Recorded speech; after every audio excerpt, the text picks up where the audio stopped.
I have a speech impediment and I forgot to take my medication for that today, so if it's worse than usual, that's why, but I feel like I have to make this as soon as possible. I was gonna leave eventually, but I wanted to wait until after I was on Scratch for 10 years, since I had a project plan for my 1-decade anniversary. I was pretty sure I was gonna get banned before that, so I was fine with sharing the Scratch file for people to download, or at least share it on itch, but ScratchTeam straight up and deleted my entire account, so I feel like I shouldn't really have a 10-year anniversary if you can't even look up my account and see that I was on for 10 years. I'm also just so unmotivated to do anything associated with Scratch anymore, just because an entire decade of work and memories were deleted over a drawing of a furry. I'm going to finish California Clan, and that'll stay on itch because even though it's made on Scratch, it doesn't look like it is. Like, there are no speech bubbles, or lists, or variables. For Over Borders, I like the game. It's cool, but I haven't been working on it because I don't really like my own series anymore. And now that I'm completely against Scratch, I don't want to work on it at all because it uses Scratch's speech bubbles and I don't want to be supporting or advertising their website. For the Westwoods animated series, I'm not sure how that'll go. We're still working on the test project / pilot, and I'll be sharing that because I don't want to waste anyone's time and effort.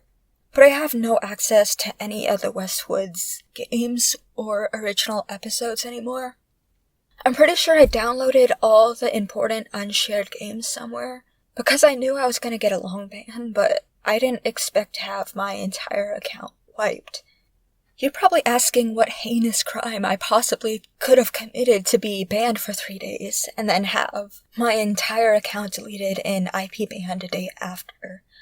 I had a project that explained what furries were, like the hobby and what the difference is between an anthro character and a furry.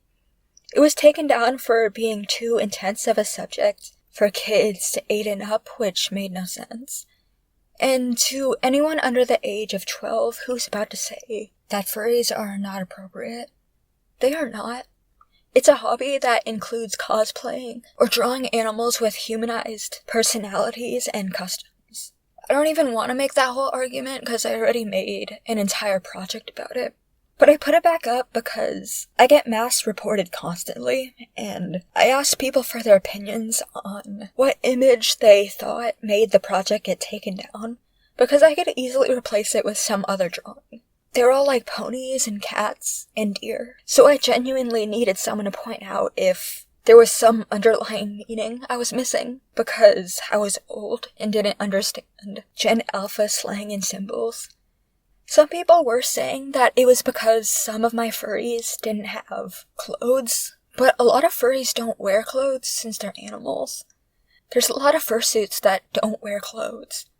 Personally, my fursona pigeon sometimes has and sometimes doesn't have clothes depending on how I want to draw her. She has a prisoner form and a dress form. I also like to give her brown hair for no reason. Basically, I never see her as naked because she's an animal. Some people also claim that the chain pigeon has is inappropriate, but I don't see why. This is for her prisoner form. She wears one of those cliché ankle things with the ball at the end of it around her waist because she's tiny. She's part peacock, so she's around that size. Some people are saying that it could be mistaken as something sus, but as an adult who's actually seen that sort of stuff, nothing looks like that. There's no ball and chain thing that it could be mistaken for, and I'm not sure why anyone think I would put adult products on a kid's site. Someone on my Discord said that maybe it could look like some sort of animal abuse, but firstly, pigeon is a furry, not a feral animal. And secondly, it's removable jewelry or accessories or whatever, so it's not like she's being forced to do anything. She could also carry the ball around and swing it like a flail. I drew a picture of her for an AMA project of her doing just that to clear up any confusion. Anyway, the project got taken down again for mentioning the warning, so I removed that and reshared it since I took off what ScratchTeam said shouldn't be on there. I'm gonna move on to the AMA project since the About Furries project and the AMA were taken down at the same time, and this is also when I was banned. AMA stands for Ask Me Anything. I was drawing a bunch for California Clan, so I was getting kind of burnt out, so I made an AMA so people could ask me stuff about characters, and I'd answer whatever. I used that thumbnail pigeon of her holding her chain, and it was taken down along with the About Furries again for having inappropriate images along with a 3-day ban.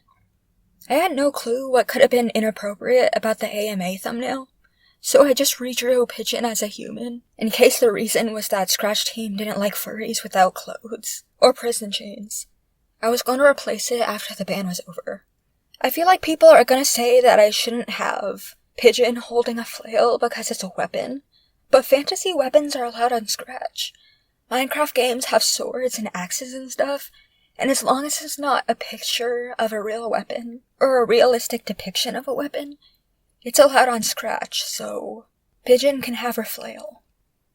I woke up to people telling me that my account was completely gone, and I tried logging in, but it didn't let me. Then I tried looking around the site, and I got sent to the IP block page. I'm not sure why I was IP blocked, because I was just waiting out the ban. I didn't make a new account or anything dumb like that, so I'm not sure how or why a drawing of a deer peacock furry was so offensive to ScratchTeam that they had to delete my going 10-year-old account and IP blocking me for a year. So, 498 projects deleted. 9 years and 4 months worth of art and code deleted because of an innocent drawing of a furry. I have screenshots and a list of all the links of my projects in case ScratchTeam decides to be decent human beings and restore my account and projects. I don't even feel bad that they'd have to do this for almost 500 projects, because you don't just delete an account and everything on it accidentally because you're afraid of a deer or whatever was the issue. So what? This is my 14th ban in 9 years. All of them were for terrible reasons or for no reason whatsoever. I have a whole copy pasta of a list of all the times I was banned because of how ridiculous they all are. 3-year ban after sharing a project saying that I wasn't very motivated to be on Scratch and that I would be less active for a bit. 2 years after I was invited to a server on a different social media. My project was taken down and I emailed ScratchTeam about it and they reshared it since there was nothing wrong with it. And I got banned for 3 days for resharing. I got another 3-day ban soon after for resharing when I didn't reshare anything.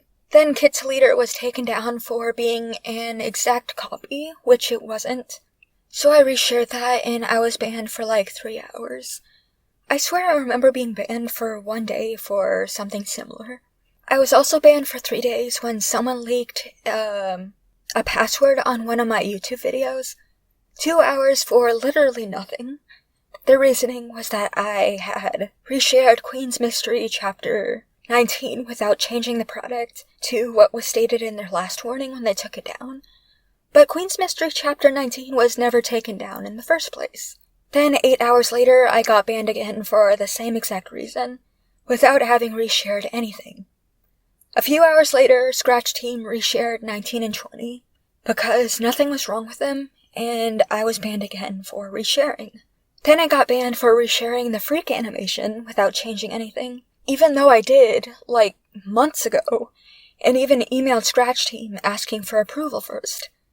I was also blocked again for resharing California Clan, even though it was never taken down. I was blocked again for resharing Cali Clan after ScratchTeam put it back up. And now ban number 14 plus an account deletion for drawing a furry. I know a lot of 10-year-olds say that I deserve to be banned forever because I've been banned so many times, but none of my bans were warranted. So if ScratchTeam claims that I've broken the guidelines too many times, this list of false bans Mass reporting and them breaking their own terms of use is what they're talking about. So what now? I have no idea, to be honest. I'm not going to give up coding since that's what I'm majoring in college, and I'm pretty good at it, and I still enjoy it. I'm not going to credit Scratch for inspiring me to be who I am. These past 9 years were an awful experience. I joined Scratch at 12 and became Scratch famous at a really young age. So I was bombarded with hate comments every single day that I didn't know how to deal with in middle school before I was even allowed to have a social media account. I was framed and harassed by users and was banned for trying to deal with it on a Discord chat I was invited to. I was in constant fear of being banned while projects advertising adult shows and role-playing adult events stayed up for sometimes even a year. I was muted for obnoxiously long amounts of times, and temporarily banned frequently for things I didn't even do. I was stalked, doxxed, and harassed by a user on Scratch who didn't get banned for 2 years, even though her projects and comments kept getting taken down, and she would post about the warnings. She still harasses me and sends me illegal images to this day. I stayed because people actually liked me on the website, and it made my life feel meaningful, like I was contributing something to society, while I was still stuck in school, not really doing anything for myself or anyone that I knew in real life. I like seeing the things that people came up with.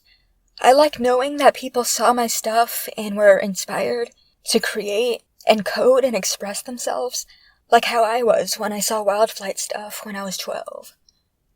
It was really nice waking up to comments telling me how great of a person I was, and how much I mean to people I don't even know, especially in a household that abuses and hates me for existing. Scratch really was like my escape from a really awful reality that I lived in. So I do gotta say that the community, at least the most part of it, it was great. I liked meeting people. I had a few buddies on there. I currently talk to a few friends that I made on there, actually. As I grew up, the hate comments stopped bothering me because I'm an adult now and I don't really care what internet strangers say about me. But all the positive comments did so much to me. I don't really talk about my personal life. I don't even say most of it on my own Discord server. But it was really nice feeling like people cared about me whenever I woke up. But, luckily, itch.io is similar enough to Scratch, and I could still share the games I make there. But I won't be able to interact with the community like it used to, just because of how it's set up. There's no, messaging notification system. Additionally, all the accounts attached to Moss Shadow are going to be irrelevant now that I don't even have a Scratch account. People ask why I can't make a new one, but why would I want to do that after they removed everything I spent half of my life making? I don't want to support Scratch, so I don't even want to try to come back under a new name. They're thinking about adding AI-generated images to the platform anyway, so I feel like the ship is already sinking. It really does suck knowing that there's no longer any trace that I existed on Scratch. Even all the remixes have the original project removed. This also means that they're all against the guidelines since Scratch requires credit when remixing. But since that's gone, everyone who doesn't mention my username could be warned and banned without even trying to do anything malicious just because ScratchTeam decided to delete my account on a whim. I'll likely start a new series of something else under a different name while I try and experiment new things, but after today, I'm pretty sure Westwoods and everything related are over.